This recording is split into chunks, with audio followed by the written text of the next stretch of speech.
Hi, I'm Andrew Thorpe from Mojo Your Business, helping leaders and organisations to communicate better through stories. Now, I'm a big fan of Dr. Nick Morgan, one of America's leading authorities on public speaking and communication. And I was thrilled to interview him recently for Mojo Life TV. Nick's company, Public Words, features one of my favourite straplines, helping people tell their stories. In this multi-part interview, he explains why storytelling is so important for leaders and influencers, how the brain actually works when we're talking and listening, and why the way we say things matters so much in communication. I hope you enjoy what follows.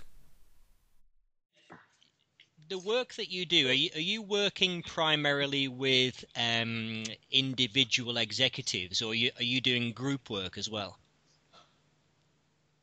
We really have three buckets of work that we do. We do work with individual executives, typically one-on-one coaching. Sometimes it's a group of an executive team, so it'll be 3 or 4 people.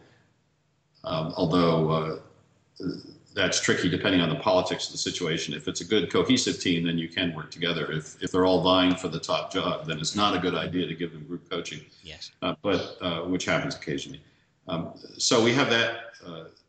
That's really the first bucket. The second bucket is people who are really sole practitioners, and there are more and more of those these days that are passionate about a message that they want to get out to the world, and they are writer, speaker, author, perhaps consultants, and typically they have a book and they go out and give professional speeches, that is paid speeches. Yes. And then they'll have some work that they do that feeds both those other things. And so those folks need to be at the very top of their game, because if you're going to write a check for $40,000 or 25,000 British pounds, then for an hour's worth of work, or what appears to be an hour's worth of work, then you're going to want that person to deliver.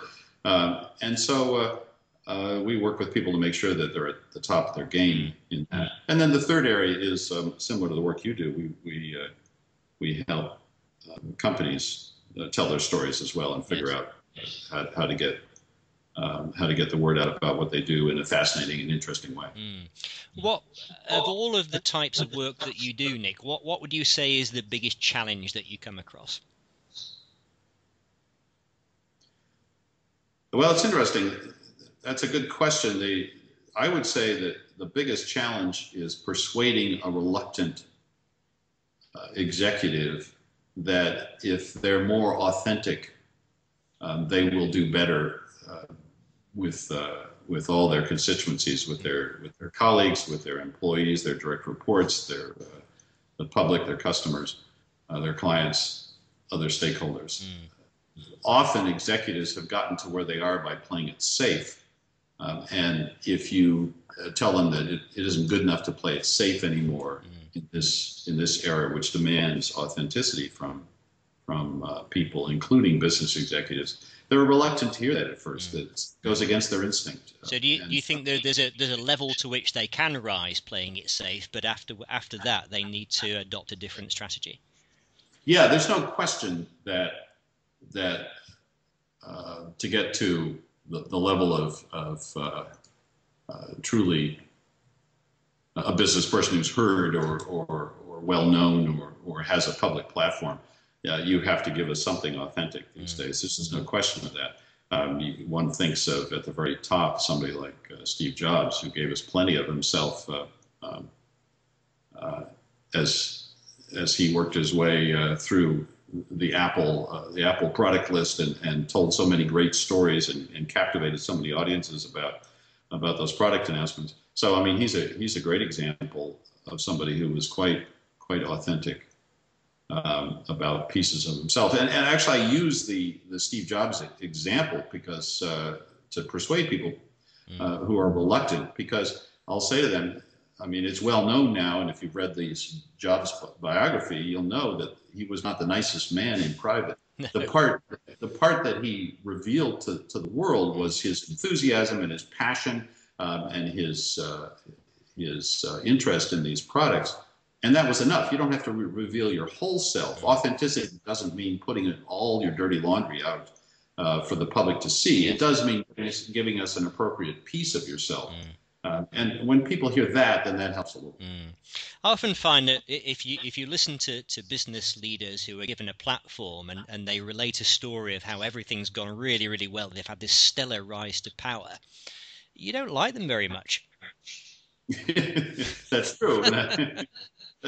It's not always pretty how they've gotten to where they are, and so it's about finding a storyline through that thicket of real facts and real emotions that is one that people can stand to hear and will hear. And I mean, let me hasten to say that I haven't worked with an executive who's confessed to me something illegal or immoral, and then we've had to squelch that. That's usually not the way it goes. Yeah.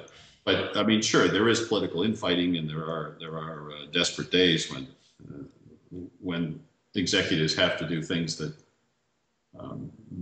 to consolidate their power or what have you.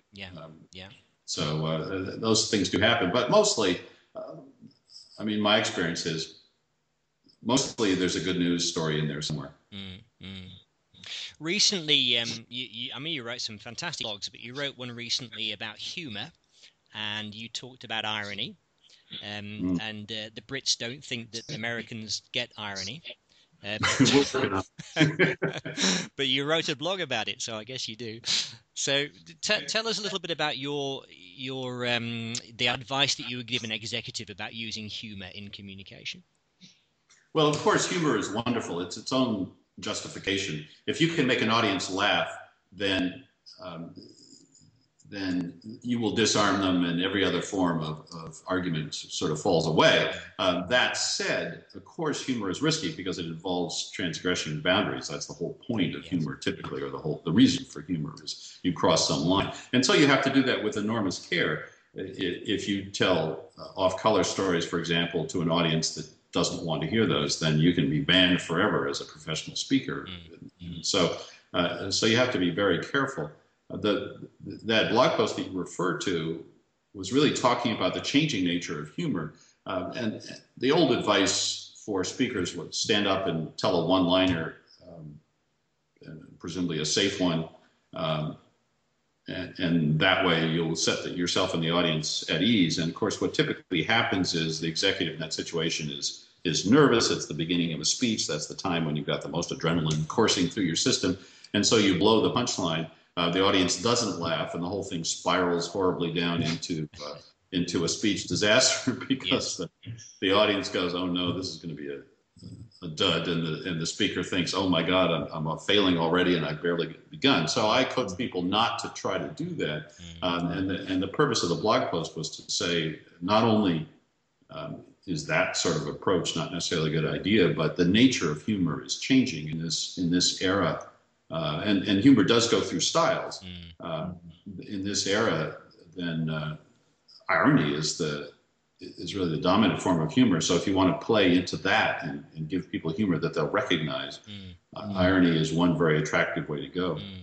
And I love it when people have a kind of a self-deprecating approach. Maybe they open with something that's happened to them, which where things didn't go to plan, but it doesn't show them in a negative way. It actually helps the audience warm to them.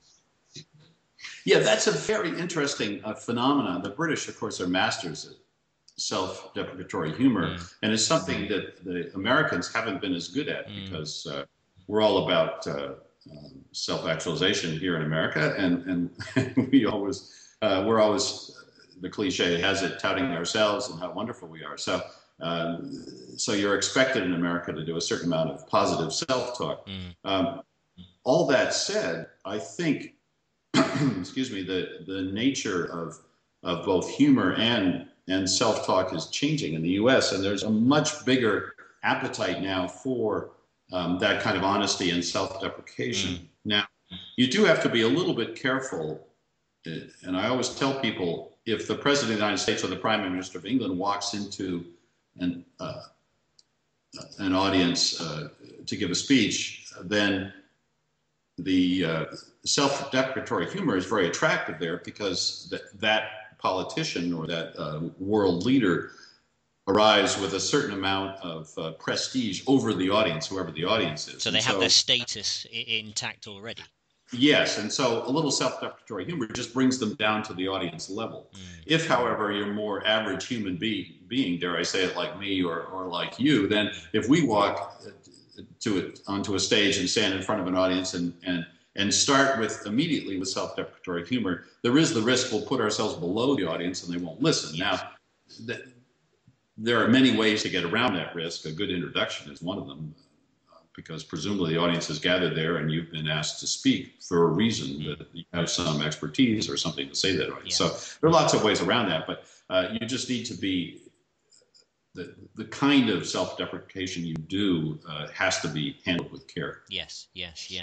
And I think it's wonderful. Let me hasten to say, let me just hasten to say that British are masters of that. So we Americans still have a lot to learn about self-deprecatory humor from the Brits.